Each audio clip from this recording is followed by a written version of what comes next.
अस्सलाम वालेकुम नाज़रीन, इदारे न्यूज़ से मैं हूँ माहा खान।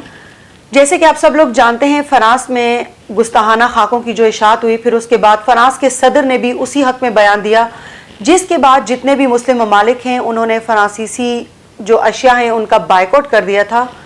फ्रांस में गुस्ताहाना खाकों की सरकारी सरपरस्ती में इशाअत हज़ारों मुसलमानों की दिल आज़ारी का सबब बनी, लेकिन इसके बावजूद फ्रांस के जो वज़ीर दाखिला हैं जेराल्ड दरमानेन ढटाई अख्तियार करते हुए उन्होंने ये कहा कि पाकिस्तान और तुर्की को फ्रांस के अंदरूनी मामलात में दखल अंदाजी नहीं करनी चाहिए। मुस्लिम ममालिक की जानिब से फ्रांसीसी मसनूआत के बायकॉट से फ्रांस की मईशत को 100 अरब डॉलर तक का नुकसान हो सकता है।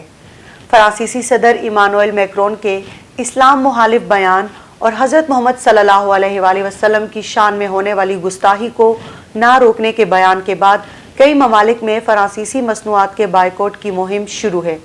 फ्रांसीसी अशिया के बायकॉट का ऐलान सबसे पहले तुर्क सदर की जानिब से किया गया था, जिसके बाद इस वक्त कुवैत, उर्दन और कतर समेत कई ममालिक के स्टोर से फ्रांसीसी मसनूआत को हटा दिया गया है।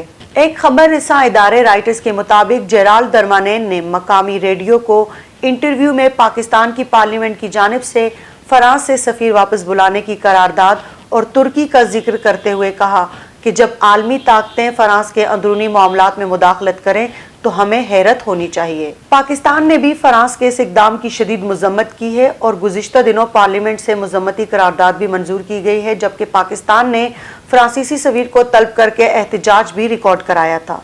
तुर्क के सदर तैयब एर्दोगान ने फ्रांसीसी सदर मैक्रोन के इस्लाम मुखालिफ एजेंडे की वजह से फ्रेंच मसनूआत के बायकॉट का मुतालबा किया है। तैयब एर्दोगान ने अपने एक बयान में कहा था कि मैक्रोन दमागी मरीज हैं, उन्हें अपने दिमाग का इलाज करवाना चाहिए। जी नाज़रीन, ये थी अब तक की तफसीलात। मज़ीद खबरों तफसीलात जानने के लिए हमारे चैनल को सब्सक्राइब करना मत भूलिएगा। Stay tuned.